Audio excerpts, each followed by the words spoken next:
Alassane Sall Kongol de Yesoma, honorable Oumar Diop Mangawaj.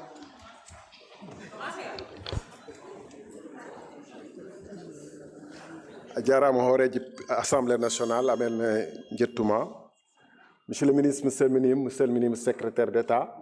Monsieur le ministre, je vous ai adressé une question écrite qui faisait état des risques graves pour la souveraineté numérique et la sécurité du Sénégal. Senem SA aurait fait appel à la firme française Digdash dans des conditions qui dérogeraient aux règles de passation des marchés. Cette firme aurait accès à des parties sensibles de l'infrastructure numérique nationale, faisant craindre l'installation de backdoors pour accéder à des informations hautement sensibles, notamment relatives au fonctionnement de l'administration et aux données personnelles des citoyens. Par ailleurs, les solutions souscrites auprès de Digdash seraient déjà incluses dans le contrat plan entre l'État du Sénégal et Microsoft, en particulier Power BI et Microsoft Project. Face à l'augmentation des cybermenaces, notamment le cyberespionnage, n'avez-vous pas le sentiment d'avoir introduit le loup dans la bergerie sénégalaise? Quelles mesures immédiates de défense de notre souveraineté numérique pour garantir qu'aucune organisation tierce, en particulier étrangère, n'ait d'accès non autorisé ou opaque à nos données et infrastructures vitales? Monsieur le ministre, cette situation a pu peut-être être favorisée par ce que l'on pourrait appeler le clan français à Senom. En effet, le DG de Senem serait entouré par des collaborateurs recrutés en France et rémunérés à des niveaux si élevés que leur traitement serait tenu secret. Entre un directeur et un chef de département, le rapport de salaire serait du simple à plus du double. Monsieur le ministre, quelle initiative énergique comptez-vous prendre pour amener le DG de Senem SA à assurer, d'une part, une plus grande transparence en rendant publique la nouvelle grille salariale? Pourquoi garder une grille salariale secrète? Et d'autre part, en mettant en place des mécanismes transparents de passation de marché qui privilégieraient l'expertise nationale et favoriseraient des ressources humaines sénégalaises. Monsieur le ministre, un mot sur les critères par rapport à la presse. Moi, je ne crois pas aux critères que vous allez mettre en œuvre. Parce qu'on ne peut pas priver d'un contrat à un groupe, l'un des plus grands groupes sénégalais, au prétexte qu'il ne vous plaît pas, et après dire que vous allez mettre en place des critères pour sélectionner. Je n'y crois pas. La presse souffre, elle n'a jamais aussi souffert que sous votre magistère. Monsieur le ministre, je vous en prie, il ne faut pas apparaître comme le bourreau de la presse. Vous ne pouvez pas donner le credential, comment vous appelez, la qualification là, à un site fantôme encagoulé comme Khalat TV et vouloir liquider des sites ou des journaux ou des organes qui ont pignon sur lui, qui sont connus de tous, qui ne sont pas encagoulés, qui n'insultent pas les citoyens sans qu'ils aient droit de réponse. Merci. Merci, chers collègues. Honorable Oumar Diop, vous avez la parole. Honorable Bara Ndiaye se prépare.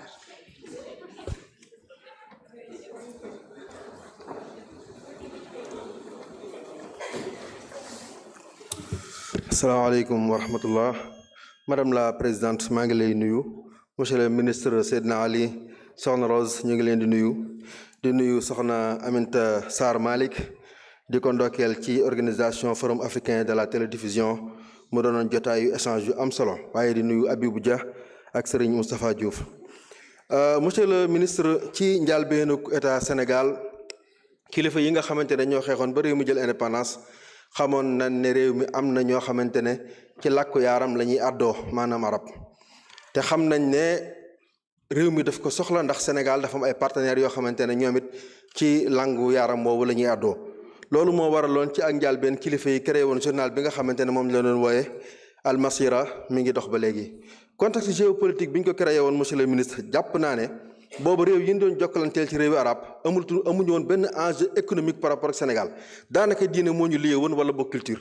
waaye fii ñu toll nga xamante ne enjeu économique yu sérieux moo ci nekk suñu diggante ak le monde arabe rawatina jamono bi nga xam Sénégal day produire pétrole te war a def ci ñoom benchmarking jàpp naa ne langue arabe tey jii war nañ koo jox nag dëgg-dëgg gëddaam waaye rawatina ci biir ministère bi nga xamante ne moom nga yor muy ministère de la communication. réseau de la presse d'expression arabe wax nañ ne ñoo ngi def yitte jun man ngir nga toog ak yow loolu xaw na leen a jafe ginnaaw bi dem nañ ci notre pertinent frère Abibou Dia loolu it xaw naa jafe loolu monsieur le ministre ñoo ngi ñaan ngeen remédier ci nam gën a gaawe dalal leen. monsieur le ministre nag bëgg naa nga def discrimination positive ci chaîne yi nga xamante ne wala boog site yi nga xamante ne ñooy làkk arab cahier de charge bi dafa diis ci ñoom. dégg naa it pour ñu am carte de presse dafa xaw a jafe lool ndax da ngeen leen wax ne leen da ngeen di enseigner moo tax mënu leen a am carte presse loolu jàpp naa ne lu ñu war a mën a wut ay solution la ndax nag langue arabe ñu bari ci ñi ko langue arabe day ci gàttal sax maanaam jàngale moom la àndal fii ci Sénégal waaye nag am na rôle bu ñu mën a jouer boo xamante ne jàpp naa ne war nga leen nga mën a woyfal ba ñu mën a am carte presse ci lu dul ñu leen teg li ñuy teg ñi ci des. CESTI bëgg nañ ñu ubbil ko ñi nga xamante ne ñooy addu ci langue yaram ngir réew mi dafa soxla seen ñi ñuy jëflanteel ci bitim réew di dégg li xew ci Sénégal ci langue wi ñu dégg waaye bëgg nañ tamit média public yépp ñu fexe ba moom ay desk arabe. ñu ngi ñaan tamit aide de la presse monsieur le ministre bépp organe de presse boo xam dafa ameel Sénégal fiscalité bu mu ci lekk benn dërëm ñi nga xamante ne ñooy wàccoo ak impôt ñooñu ñoo yayoo Sénégal di leen appuyer loolu mooy dëgg. li may daaneel rek dinaa def hors sujet tuuti. bu njëkk diplomatie Sénégal wala boog ci diplomatie Sénégal amul kenn ku ci gën a illustre maanaam Serigne Moustapha Cissé Pire Cheikh Ahmad Tidiane Sy Sëñ Saliou ambassadeur tout récemment Serigne Abdou Lahad moom Serigne Fallou waaye dégg naa léegi dañoo wax ne homme des sérails moom lañ fay def moo tax arabisants yi ñu génn seen loxo ci diplomatie Sénégal jàpp naa ne loolu bokk na ci injustice yi nga xamante ne yu ñu war a réparer la ndax loolu mooy nekk en adéquation avec la politique du président de la République mi nga xamante ne mooy wax insertion des diplômés en arabe. Asalaamaaleykum wa rahmatullah. Merci chers collègues. La parole est à notre collègue Bara Ndiaye. Ismaïla Diallo aɗa wawi heblade.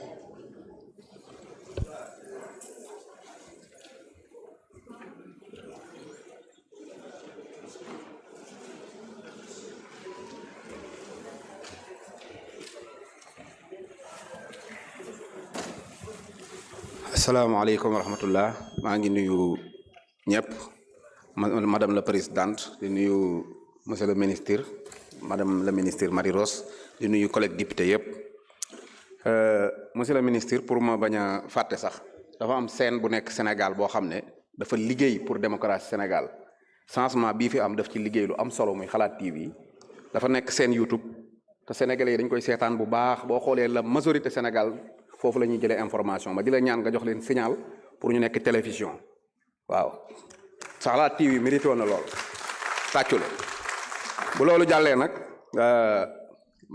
monsieur le ministre dama bëggoon nga wax ma fii nag nga tontu ma liggéeyu Sénégal lan la